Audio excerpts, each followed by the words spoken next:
Welcome to episode 5 of season 2 of the Magic Hour. I'm Andrew Laslett, the head of research and development at Magic Valley, and joining me today as co-hosts is our CEO and founder, Paul Bevan. Good to see you, Paul. Good day, Um, Andrew. Good to see you too. and our head of communications, Ella. Ella, great to see you too. Good to see you, Andrew. We've got a really special episode lined up today. We're going to meet a couple of really fascinating guests who are joining us, who are experienced chefs and lots of experience in the food service industry, both in Australia and around the world. So we have joining us today, we have Peter Wright, the founder of the Global Hospitality Group, and Matthew Maslak, who's the operations manager of Borthwick Foods. And as well, both of them are accomplished chefs, and they have quite long resumes. So I might throw over to Matthew first to get him to talk to us a little bit about himself, and eventually we'll get to the point of how we met and what we did together. Thanks, Andrew. Thanks, Paul. Thanks, Ella. Thanks for having me, and good afternoon to everyone. As you said, Andrew, I'm an operations manager in a food service distribution business based here in Melbourne called Borthwick Foods. Prior to that, my background, extensive work in five-star hotels, both here in Australia and in the UK as well, and some work across Europe. I've worked in the United States as well in some bulk catering events as well. After my time in hotels, a bit of traveling back into Australia as well, with a couple of different restaurant groups. So always focusing on large upscale catering, and then down to Melbourne, where I've had a career with Delaware North, which is an American catering company, for 4 years, and I was at the tennis centre, so running all the very cool events, concerts, and of course the tennis at the Rod Laver Arena in Melbourne Park here. And in and out of that as well, after that, a little bit of food service consultancy into the industry, things such as trade shows and consulting to certain food service businesses.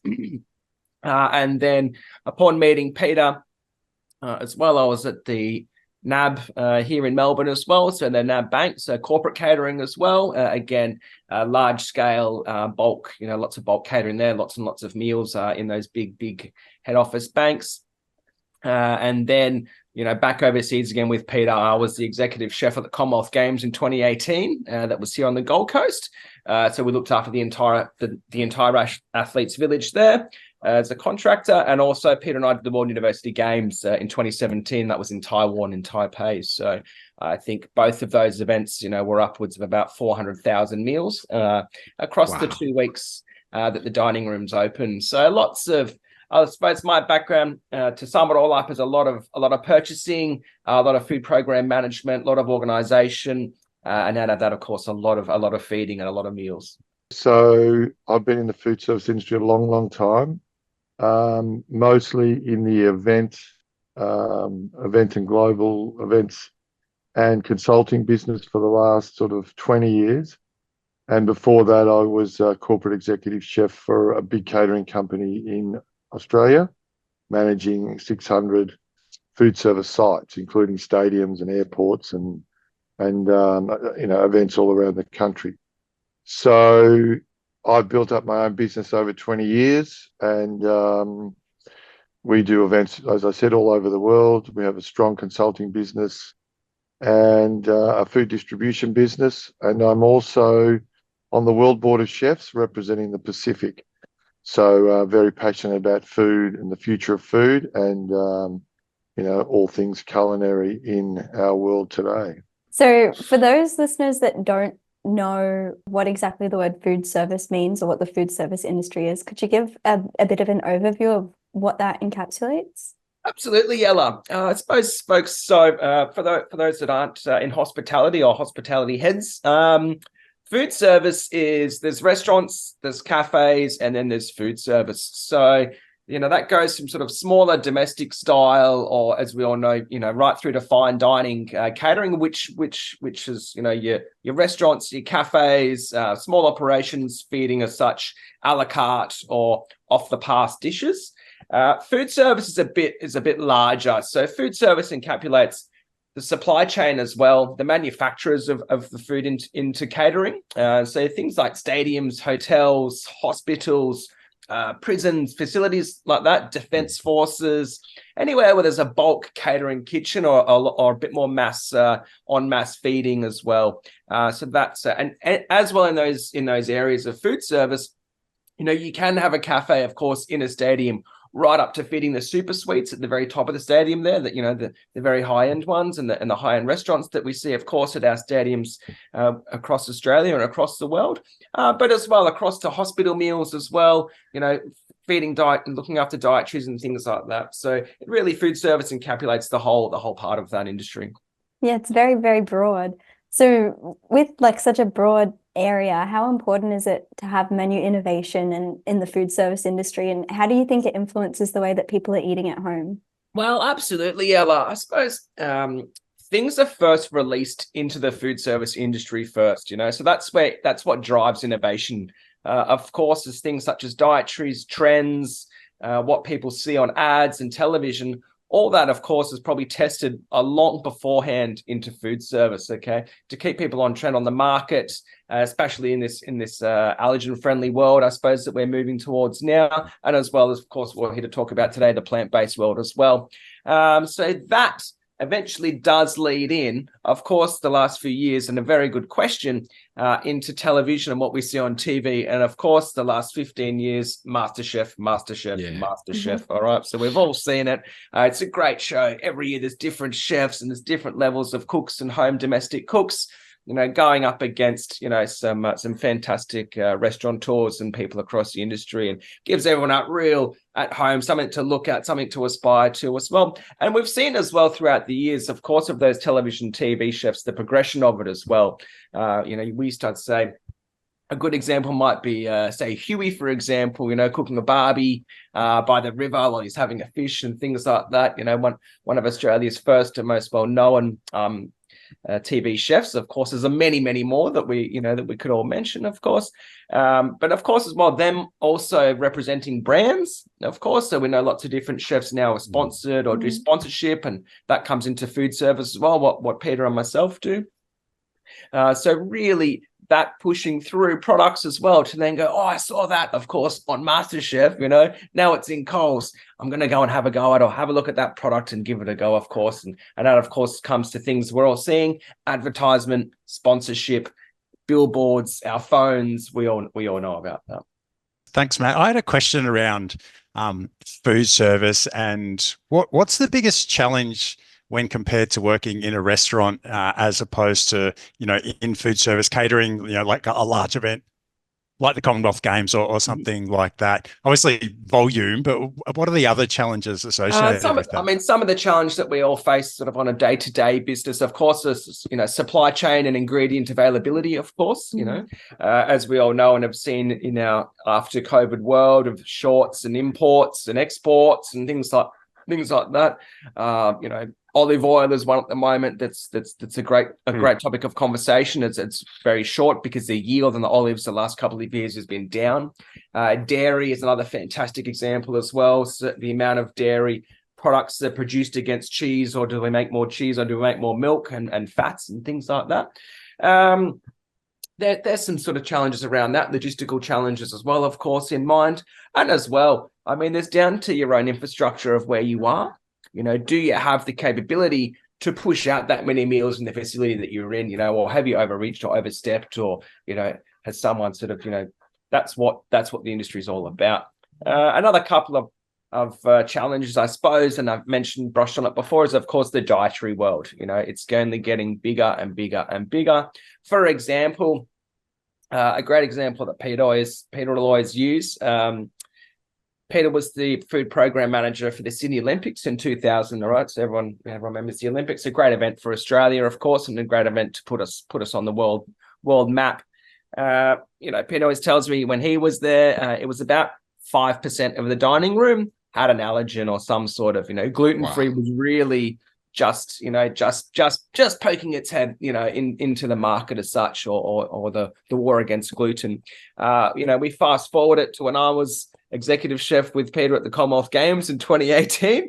We were just under 30% of the dining room, of the athletes had some sort of allergen. So, and that's in a space, obviously, of 18 years. So that short time, that market has increased 30%. Well above 25%. So I suppose what is next after that, as Pete and I said, after the Commonwealth Games, we'll just have in the future, everything will just be gluten-free regardless. You'll have the bread section will be a gluten bread section. It would be very, very small, as opposed to having everything a gluten-free section. Just have everything gluten-free and then have a small area with gluten. That's probably what it will move towards, things like that.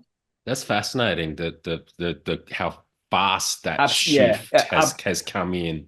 Absolutely. And it's obviously based on, ultimately based on consumer demand. Yes. But before that, then the health aspects of it. Yeah. It's that's really interesting. And we as such, we didn't have, there was no, the Commonwealth Games, the menu is so big as well, onto obviously it's a choice, being vegan, of course, or a plant-based diet. The menu was so extensive that plant-based products were pretty readily available by then anyway. And there's a lot of, athletes love veggies. That's one thing, that you don't run out of is broccoli. Athletes love broccoli, a good stir fry. Each area of the buffet has a great selection of veggies, veggie burgers, veggie patties. We had falafels, we had all sorts. And lucky in Australia, we are one of those countries, due to our multicultural backgrounds, we're very lucky to have this melting pot of fantastic food, in our country, and we've got access to it. We're a pretty small people as such, in a big landmass. We've got enough room to obviously to A, grow our own, but B as well, import products and import some great products from around the world. So that's one thing that was really, the athletes really enjoyed, of course, is eating. It's there when they come for breakfast, lunch, and there's buzz in the dining room. It's cool, it's fun, and you walk around as the chef, and they literally stop you and they're grabbing on your jacket, saying, "Oh my God, are you guys the two chefs?" And you go, "Yeah, we've popped all this together." And how long have you worked on this for? And you say, "Oh, well, we've been on the project for 6 months before we got here." The first time we visited, it was a dusty building site, and then you've put it all together. But literally, they can't get over how and food from all over the world, and the Commonwealth is a great example. I think with the Commonwealth Games was just under 100 countries, to quote me on that, but all around the world. So a great melting pot of food. So with that, more plant-based options becoming available over the years, how have you seen that grow as a trend during your time in the food service industry? When did you first notice it as a trend that was rising? And do you think it's becoming more mainstream now? Is it mostly like a vegan or a vegetarian option, or will that kind of merge in with just the menu for everyone? Great, some great points there, Ella. Absolutely. I suppose in my across my career, I would probably push it back about 12 years when I was in hotels, back to the sort of first, having a vegan guest and stuff, things like that. And then actually the education piece was for chefs. If something was manufactured, say like it could be a chickpea and lentil burger. Okay, good example, right? Again, that's a food service product that we've bought in from a manufacturer. We haven't made it in the kitchen. So, and it's actually taking the time to, educate the chefs and, hey, have a look, if it's got milk powder in it, they won't have it. If it's got egg powder in it, so it's that re-education piece. But then as well, what I learned— And that was 12 years ago? That was 12 years ago, about 12, 13 years ago. So then, we did start making, of course, you've got to look at bread. A lot of bread has milk powder and, of course, brioche, things like that. So then before you know it, you've got to start looking at a lot of different bits and pieces there. Matt, we might get you to explain who just walked across the camera there. Sorry, everyone. That's my cat, Tootie Cat.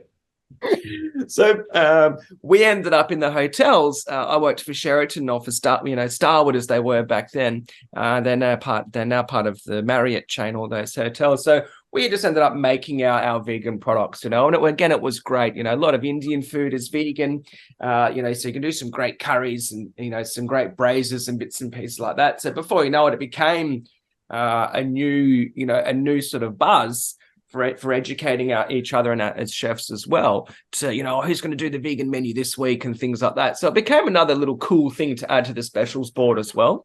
Out of that, Ella, then it sort of, I suppose, it became a lot more mainstream very, very quickly. I think what we'll all agree here on it, so I suppose it's bigger. It certainly grew legs faster in the UK, I find, in Europe and even the States, and then sort of Australia, like we are sometimes, as everyone knows, sort of sometimes we are trendsetters, sometimes we are a couple of years behind just due to our location. A couple of things about plant-based, and Australia is far behind. Like, I'm in the UK at the moment, and plant-based options are everywhere. There's plant-based ice cream shops, pastry shops, pie shops. Everywhere, everyone's selling plant-based, and it's not so much manufactured plant-based stuff. It's a lot more, well, I think it's trending towards a vegetarian style of plant-based stuff. In Australia, where, the evolution is definitely here, everyone is now focusing on plant-based.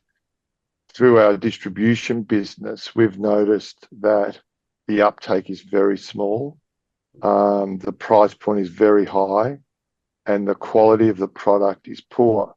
So, combine those three elements, and a chef will sort of be a bit reluctant to, put his name behind something that, is not, is not going to taste great or look great or be presented well. And the evolution of ready-to-eat food in Australia is strong. People are buying a lot of pre-prepared food at the medium range, so at the pub, club, stadium, airport, that sort of big business. Not so much your top end of town in your fine dinings, but your bistros down. Ready-to-eat sauces, ready-to-eat. I'm not saying processed, but prepared foods. So I think the trend has swapped from cooking from scratch, going through to ready to cook, ready to eat type products.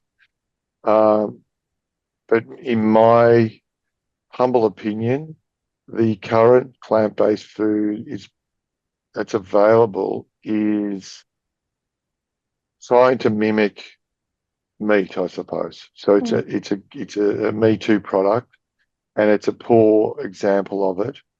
And the ingredients that are being used, you may as well fortify a donut with protein, because that's pretty much what you're eating. It's highly processed, not really, really beneficial for your nutrition, except for the protein value in it.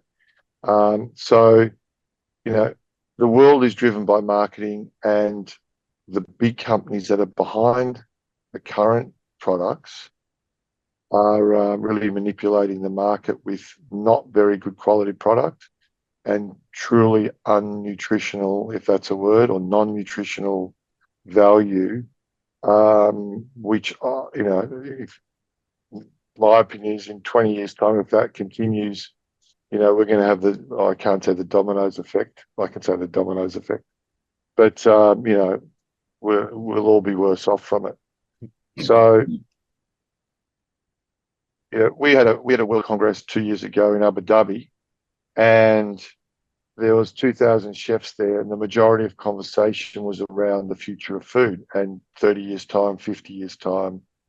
And the overwhelming conclusion and the presentations that were made by big companies, including the Griffith Group, massive food manufacturers, all indicated that there isn't enough agriculture in the world to provide the current menu in 30 to 50 years' time. There's just not enough agriculture to grow that amount of meat and chicken and lamb and goat and camel to provide the significant amount of protein that people need to eat. So there has to be a change, and unfortunately, we know it's very, very hard to get a lot of protein from vegetables. It can be done, but very, very difficult to sustain as well. So single crop product was where the discussion went. Raping the oceans and ripping down forests and things like that. It just can't go on. Mm. So, what is the solution? That's sort of where we're at. So that's sort of my opinion on where we're at, where we're going, and what the current plant-based mess is. Really That's interesting. that's super interesting, Peter. I mean, I think I might ask you at this point, because speaking about the future of food is actually how you, myself, and Matt met at an event. I don't know if either of you want to describe the event where we started talking, where we met each other, and was at what point also in doing that. When did you guys first become aware of cultivated meat? I wasn't aware of it. I mean, I've obviously heard of the trials that were going on and the really high end product. People trying to make foie gras, and people trying to actually make the real thing, not they're not trying to mimic a chicken or a lamb, but trying to make the real thing. But had no real success, or no infiltration into the market, or no scalability. So meeting with you, Andrew, at Art Meat Flesh, and sitting with Chef Matthew and trying to come up with a menu that had alternative proteins that were available in the market was fascinating. I mean, Matthew's sort of innovation of food and everything and creativity is awesome. And we came up with the golden cricket, if you remember, and we chocolate dipped the cricket and brushed it with gold leaf and garnished a protein ball made out of cricket protein, which we call the cricket ball. And we made that beautiful watermelon dish, which was like a pulled watermelon, slowly cooked. And then we sort of threaded those crunchy worms through it to add the protein to it. And it was sort of like, not making a joke out of it, but sort of saying, would you really eat this? It looked amazing on the plate. I must admit, it did look amazing. It tasted great. But the thought of eating little crunchy worms is still grossing me out from every time I look at the pictures. But there wasn't much else. Yeah, we did the fake salmon on a dish, but there wasn't much else at a high end that we could impress people with. So we had to come up with something a bit more twerky and a bit more fun. It really stimulated the thought process of cultivated meat, and how and the value proposition. I know, Andrew, you were saying, if I can scale it to a certain level, the price point is cheaper than the current price point, which is the opposite of plant-based food. Plant-based food is more expensive than the equivalent price point. So I think that in itself is sort of the intrinsicness of that. It made it even more interesting that it's not going to come in at 3 times the price.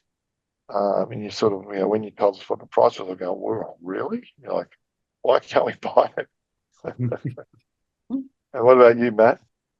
Yeah, absolutely. A fantastic event, as Peter said.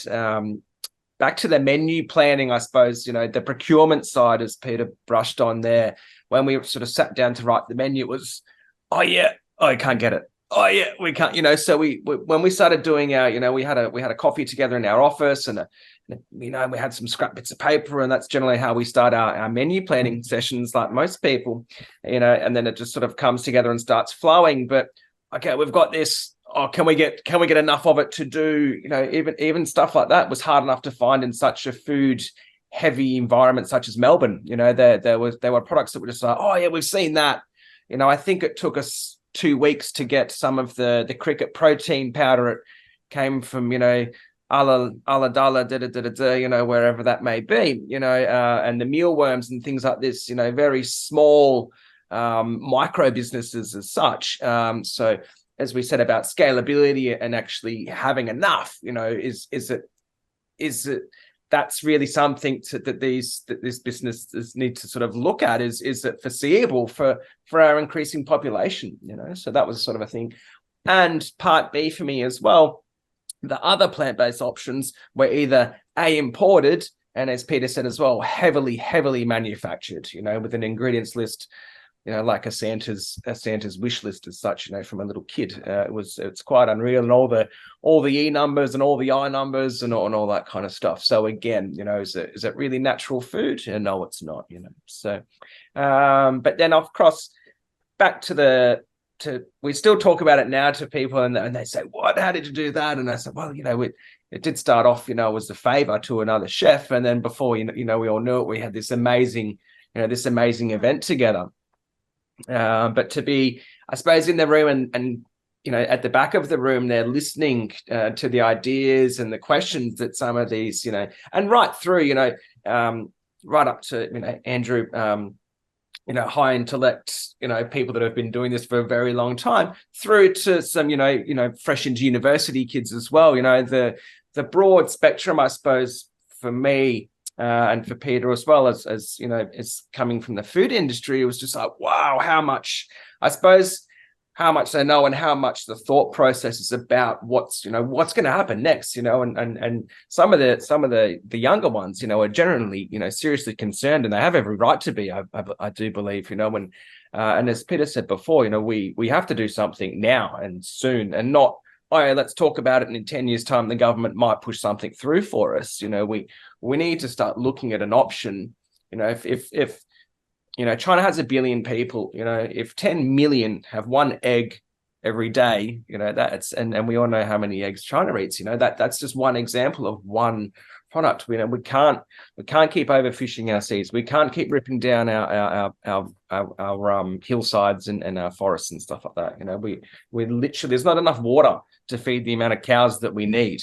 But if we can, back to Magic Valley, if we can turn something on to make it, and once the production process starts, that's just, I think for me, and my knowledge of it's a no-brainer to me. Absolutely. I really think, like we said, the meatball and things that we've sampled through Magic Valley so far, it's the tip of the iceberg. I'm really looking forward to what's seeing, what's next from Magic Valley, and our government needs to jump in and address this sooner rather than just knocking it around, in Canberra as such. We need to make action together and all come together now so these younger guys can have something in the future.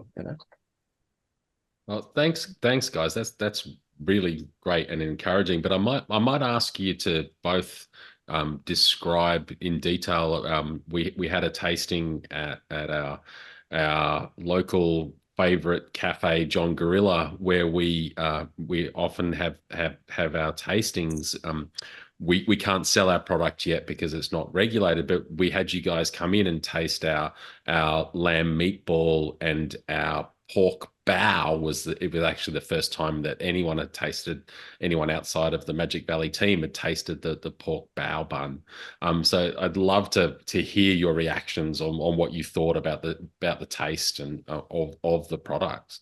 Thanks, Andrew, and thanks for inviting us to be a part of, again, such a special evening, and again a great snapshot of people and customers that you had along there. Certainly my table, we had a great, again, some great many different conversations and some great learning points as well. And as I said, again, for Peter and I, such, always focusing so much on food, to see what other people think on their day-to-days about food and about our future of food. So of course, at first, it's congratulations. It was absolutely smashing. It certainly was. The pork, the mouthfeel, the look, the texture. I cut mine open, and it was everything I would expect and more from pork. To be honest, And then moving on to the lamb, it tastes like lamb. It had fat in it. It was, it was real. This isn't something with a heap of E numbers and it's been mashed together in an over-processed machine. It's something real that you've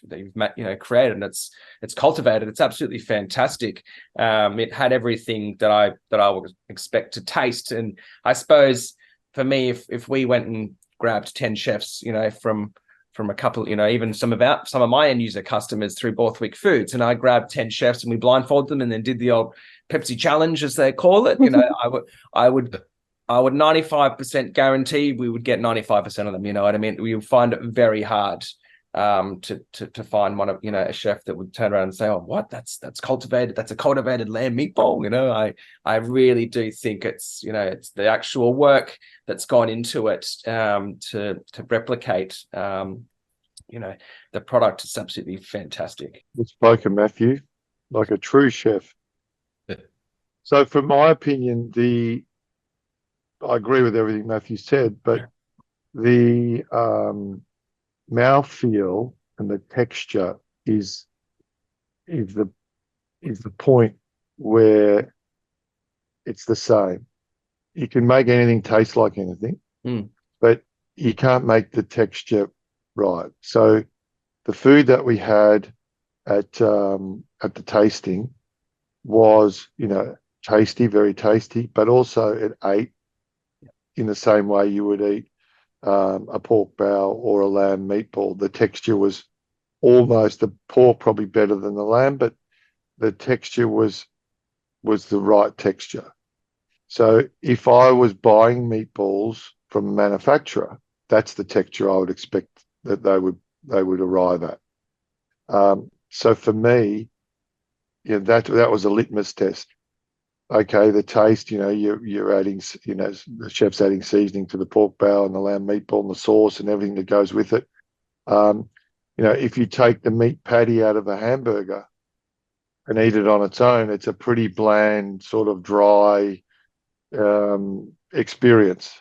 But if you add the sauce and the pickle and the bread, it's a delicious thing. And it's the same, it's the same experience. You have a pork bow, it has other ingredients, but the meat texture and the flavour, absolutely 100%, perfect. It was not, you wouldn't challenge that this isn't the McCoy. You wouldn't say this is not pork.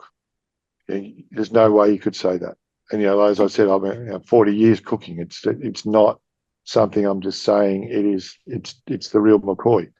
And so the application of that product, put it into all the manufacturing,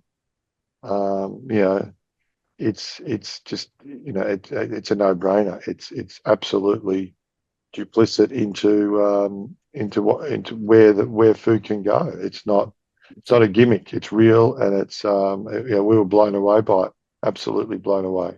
I'm really interested in hearing what your first thoughts were when you were invited to the tasting. Like, was there any hesitation there? Were you excited, nervous, curious? Like, from being a chef and being so interested and involved with food, what was your first reaction?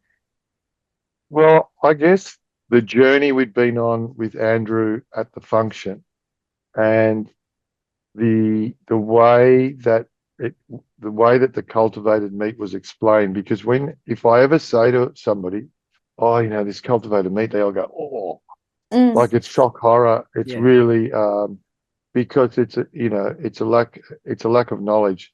And even when we first met Andrew and talked about it, I'm sort of thinking, how do they do it? What like it grows in this thing?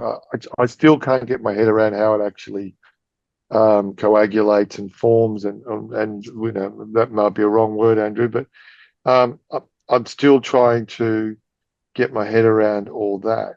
But the simplistic way of the explanation that a person like myself can understand is really critical to the future of getting the message out, because that message has to be really, really clear and simple. We understood the journey that Magic Valley and Andrew had been on, so we were dying to get our fingers into this stuff and eat something and really,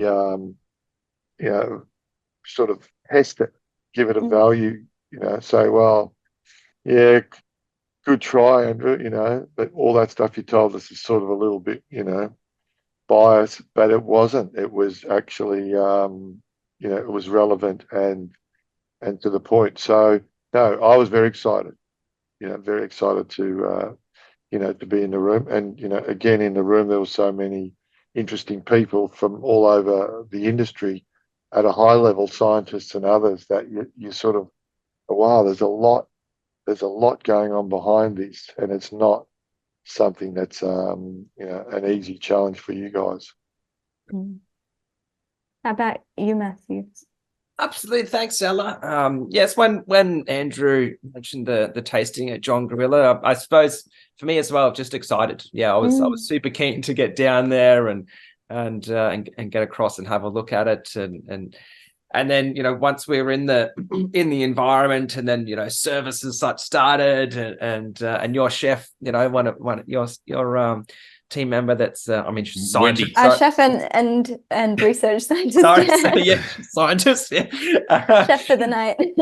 Sorry, Wendy. Yep. And but came out and was able to explain to Peter and I just the process, and it was just it was very refreshing as well, and it was great to again, as Peter said, how Andrew explained it to us, and then the whole journey through, it's like, it's still a kitchen out there, and it's it's essentially still it's a cultivated product, and it's still heated up the same, and it's the same application. So that was the learning curve has been absolutely fantastic.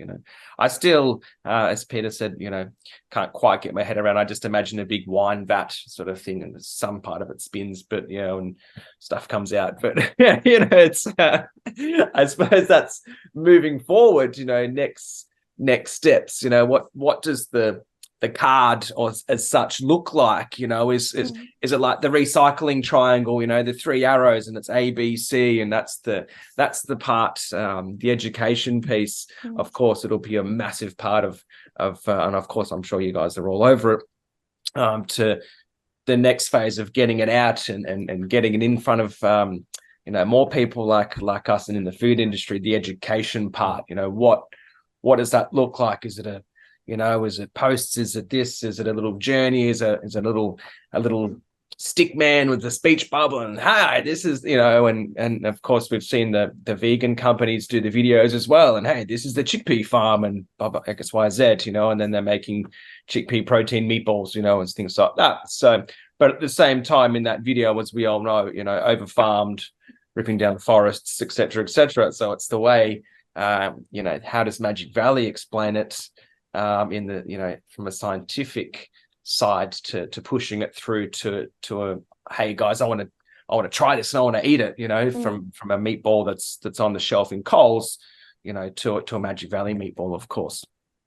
Very interesting point, and I think it's interesting to talk to people about this, because that is the first thing that people are interested in when they hear about the concept, is how is it made? Yeah. And you'd never think that someone would have the same reaction with conventionally farmed meat. Like, you go to the restaurant and someone orders a steak and asks the waiter, wait, how is it made? And then gets like a step-by-step walkthrough of the actual process. And that's something that we talk about, like how little we actually do know about our food, and that there is a whole process there that most people aren't really aware of, but are very interested in, and it's very important to them, and fair enough when it comes to new foods. Cultivated meat is likely to start in food service. How do you think restaurants can handle introducing a new food that has new technology to customers and make it appealing? Do you think that's going to be a challenge, and what reasons why? Wow, that's a fantastic question, Ella. I suppose the way I see it is the education first will come for the younger, I suppose, generation of chefs and of cooks and of food service industry people, because their awareness, although minimal, there will be some awareness about the future of it's already out there, the price of red meat at the moment, and the price of lamb, etc., etc. Australia are exporting this, and all those, we're exposed to a lot of news about it. On my opinion, I think it will start there and then grow, and then the education piece as well. I suppose will possibly come through people such as all our, groups like ourselves, becoming and making subcommittees and getting in front of, as Peter said, World Chefs Association, the Australian Culinary Federation, things like that, starting it there. And then really, once it's, ready to be produced and marketable, then I suppose it starts, looking at getting into a trade show somehow, and doing possibly into a food service trade show. You start some market it heavily, the same as the vegan, the vegan food started off. And then, you push it in and push it in and push it in, and you will find an anchor customer. Of course, we all know that we need our anchor customers to sell it, to get our products and endorse it for us. And whether that, I suppose that's the next question is, what is that anchor customer going to look like? Will it be the military? I probably think it's a pretty good option. Government contracts, army feeding costs. I think that's possibly a very good starting point. Does it work? Does it look at, hospitals, prisons, things, government-run facilities possibly first? Don't quote me on that, but I could see it around there, working out and getting some. If you've got 10,000 soldiers to feed and you've got to do the meatballs and bolognese sauce, why not give if we can drop a Magic Valley meatball in there, it's possibly, a cheaper, or more affordable option, for the government. Is that the starting point? Maybe, I'm not too sure, so I'd hope so, and I'd hope to think so. Then after that, does it become a bit more mainstream? And then, does it get into a stadium? Does it get into an event somewhere? Are you at, what's that one they have down here? Meat stock, it's getting a barbie and meat stock and doing some lamb, some barbecue meatballs and things like that, and skipping them around the flat top and a bit of sauce, and away we go, like we had at the tasting, and just getting it out there, and then I suppose again it then will probably hit a cafe or an on-trend sort of area, or a restaurant or a small cafe and things like that, or a group of, does a QSR pick it up, a quick service restaurant chain as such? Do Domino's look at it? It's a more affordable meat option. So, does it get into a big Mackie D's, or do you make a burger patty, and stuff like that? Absolutely. I can't. The sky's the limit, I think, really. Yeah. But it's certainly, as you said, Ella, it's certainly interesting how it will break in. Yeah. But it will. It definitely will. Yeah. Peter, did you have anything to add there? Absolutely. Of course I do, Andrew. So the intrinsic part of it, the value proposition, is the price. So if the price is equivalent or lower, it will have a faster impact into the market. And consider the amount of manufacturing that goes on, and we spoke about earlier about the ready to cook, ready to eat style product. So, chefs don't mince meat; they buy minced meat. Very few chefs would mince their own meat. Maybe at a Vue de Monde or something, they're going to mince their own meat, make their own purees and stuff. But the rest of us buy in our mince. The facts are that you can produce a mince at a defined CL or fat content. So you could, do a 90% or an 85% or a 95%, depending on what the market or the chef requires. So, the price point, the ability to provide a product to a specification is critical, and the amount of manufacturing that's going on that requires a minced product is, it's massive. So if you go to a huge manufacturer and say, look, I can trim your food cost by this with an equivalent product, the decision would be made instantly. If you could produce an identical burger to a burger chain that's producing millions of burgers, it's really a no-brainer. So I think the But then again, your scalability has to match what you're intending to do as well. So, but the price point for me, we know the quality. We've already tried it. We know that you can match the specification that we want, and you're saying that the price point is lower, so it's got the 3 wins. The infiltration to the menu would be quite an easy transition. The understanding of where the product comes from and the ingredients that are in the product, from what I understand, it's quite a simple list.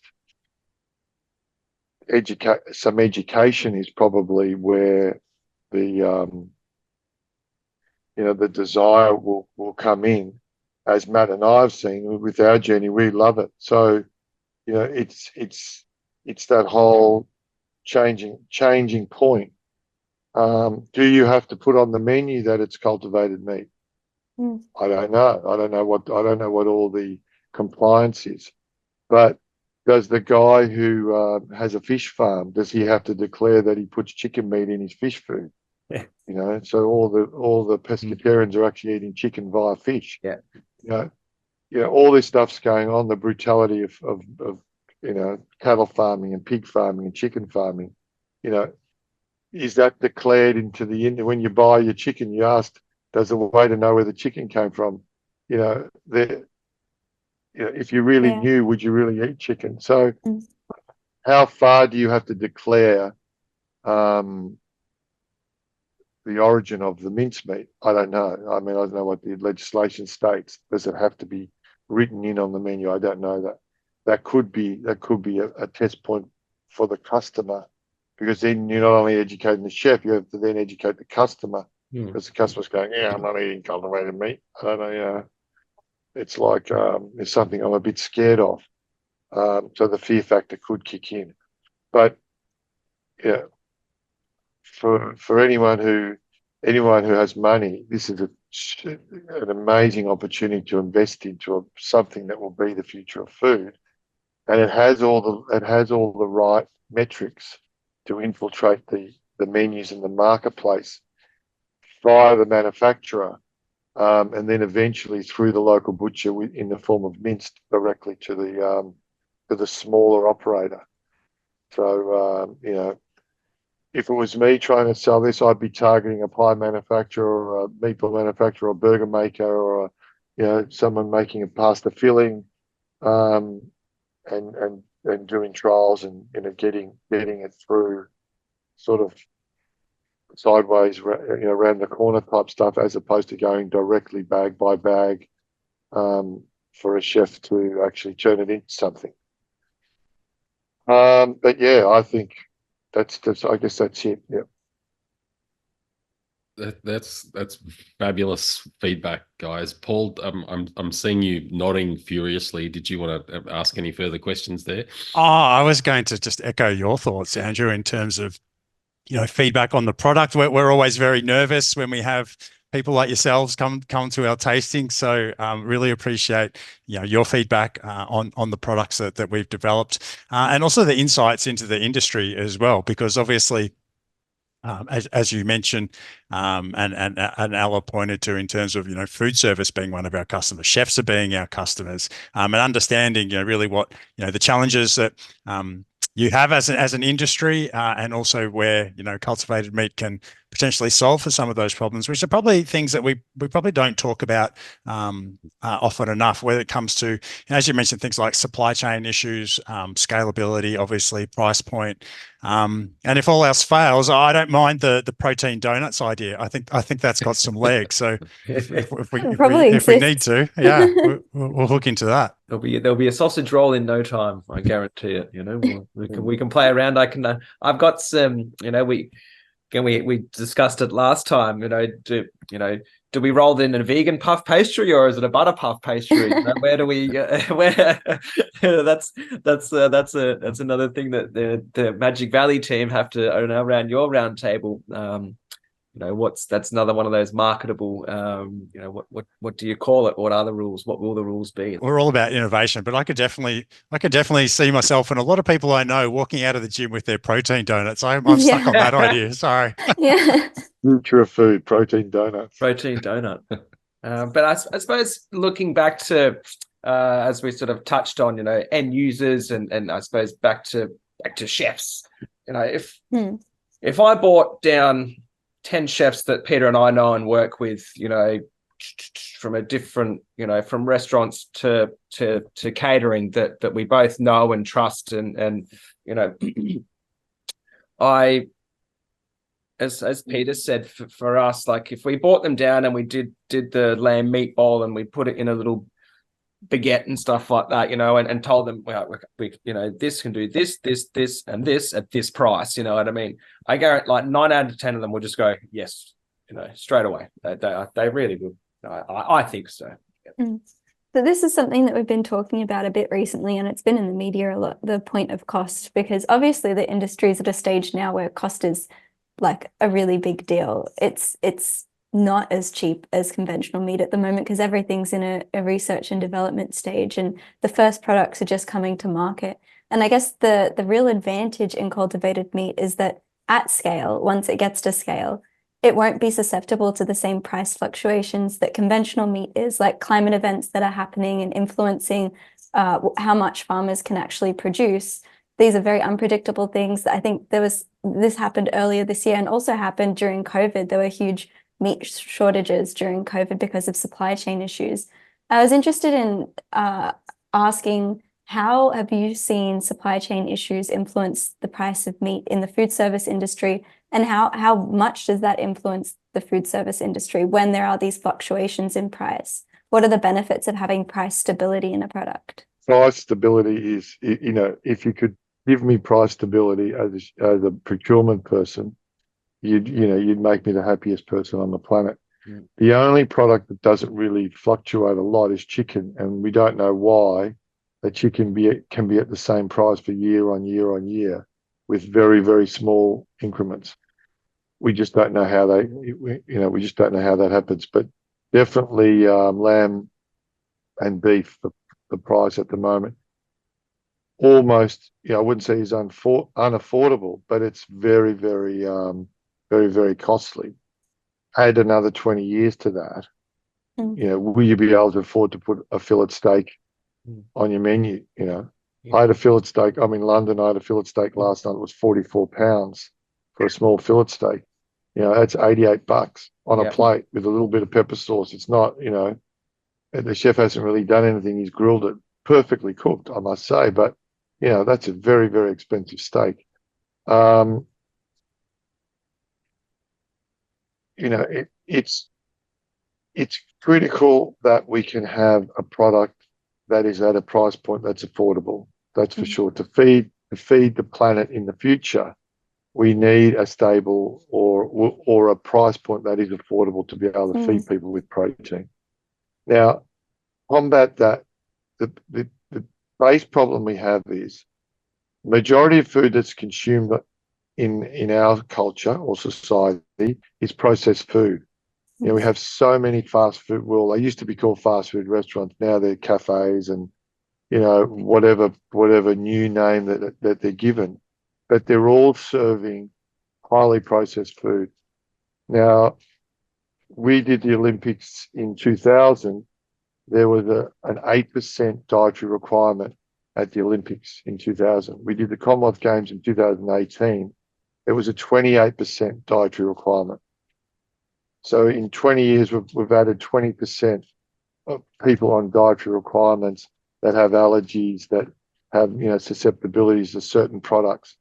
And if you look at the advance of processed foods over the last 20 years, it's probably in line with the amount of dietary requirements that we now face. So the more processed food that we eat, the more allergen susceptibility that people have, the more diabetics, the more obese. It's all relative to eating processed food and high calorific intakes of food that taste great. We all love food that tastes great. So we need to create food that A, is affordable, and B, it's nutritious.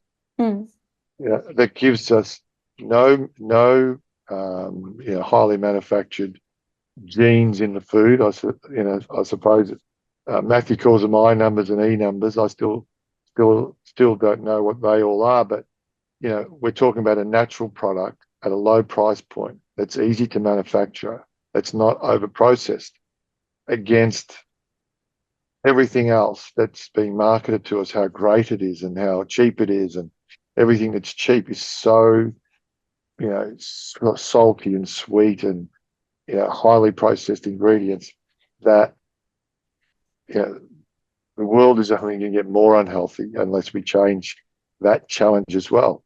And going back to the chef conference 2 years ago, that's exactly what the health component of eating, when there's not enough food or people don't have enough money to buy high quality food because there's too many people and not enough food, what is the alternative?